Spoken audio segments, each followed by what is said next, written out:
ہمارے قریب علاقے میں ایک عورت گزری ہے، اس کا نام مشہور تھا کہ یہ تو حافظ بھائی کی بہن ہے، بڑی سخی عورت تھی۔ اس کا یہ دستور تھا کہ اس کے گھر کے قریب سے جو کوئی گزرتا وہ اس کو بٹھاتی، کھانا کھلاتی اور پھر گئی۔ اللہ کی شان دیکھیں کہ گاؤں جو ہے وہ بالکل سڑک کے کنارے پہ تھا۔ اب جو دیہات کے لوگ ہوتے تھے وہ سڑک پہ آتے اور وہاں سے بس لے کے شہر آتے تھے۔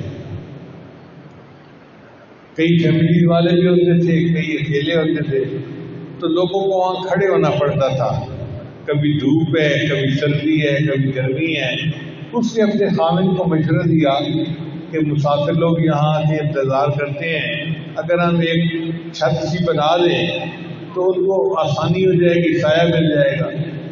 تو خاوند گاؤں کا نمبردار تھا، اس نے کہا ٹھیک ہے، چنانچہ اس نے ایک چھت بنا دی۔ اب لوگوں کو جب بیٹھنے کے لیے جگہ مل گئی تو لوگ آتے اور انتظار میں وہاں بیٹھ جاتے۔ پھر اس عورت نے سوچا کہ مہمان آتے ہیں، بیٹھے رہتے ہیں انتظار میں، پیاس لگی ہوگی، کسی کو بھوک لگی ہوگی، کیوں نہ میں ان کو لسی پلا دیا کروں۔ اب لسی تو دیہاتوں میں ہر گھر میں ملتی ہے، چنانچہ وہ لسی بھیج دیتی اور لوگ وہاں بیٹھتے اور پیتے اور آرام سے رہتے۔ پھر کچھ عرصے بعد اس کو خیال آیا کہ میں صرف لسی بھیجتی ہوں، اگر کسی کو بھوک لگی ہوگی تو کیا ہوگا، تو اس نے روٹیاں بنانی شروع کر دی۔ اب جب لوگوں کو کھانے کے لیے روٹی بھی ملی، لسی بھی ملی، تو لوگ پروگرام ہی اسی طرح بناتے ہیں۔ دیہات سے چلتے کہ جی ہم فلاں جگہ جائیں گے اور رات کھانا کھا کے وہیں پر رہیں گے اور اگلے دن بس لے کے شہر چلے جائیں گے، اور شہر والے پروگرام بناتے ہم چلتے ہیں، رات کو وہاں پہنچیں گے، کھانا کھائیں گے، رات گزاریں گے، اگلے دن گاؤں میں چلے جائیں گے۔ اب جی 200-300 بندوں کا اجتماع ہونے لگ گیا۔ اب جب 200-300 بندے روز کھانا کھاتے تو کچھ حاسد قسم کے لوگ ہوتے ہیں جن کی آنکھوں میں پٹی بندھی ہوتی ہے۔ انہوں نے دیکھا تو انہوں نے اس کے خاوند کو کہا یار تم پیسے درخت سے توڑ کے لاتے ہو؟ اس نے کہا نہیں، میں تو کماتا ہوں، زرعی زمین ہے۔ اس نے کہا یار یہ جو تم 200-300 بندوں کو روز کھانا کھلاتے ہو نا، تو یہ تمہاری بیوی تمہیں کنگال کر دے گی۔ انہوں نے ایسے خاوند کے کان بھرے کہ خاوند نے فیصلہ کر دیا کہ جی ٹھیک ہے، یہ مفت خوری کھانا کھا جاتے ہیں، ہم آج کے بعد کھانا نہیں دیں گے۔ دسترخوان بند کر دیا گیا۔ بیوی کو پتہ چلا تو بیوی کو صدمہ تو بڑا ہوا، مگر وہ سمجھدار تھی، اس نے خاوند سے بات نہیں کی۔ ایک دن گزرا تو بیوی بڑا غمزدہ تھی، گھر میں تھی، تو خاوند نے محسوس کیا کہ اس کی طبیعت بجھی بجھی ہے، یہ ہنس مسکرا کے بات نہیں کر رہی۔ تو خاوند نے بیوی سے پوچھا کیا ہوا، آج تم ذرا ڈپریس نظر آتی ہو؟ اس نے کہا ہاں طبیعت خراب ہے بس۔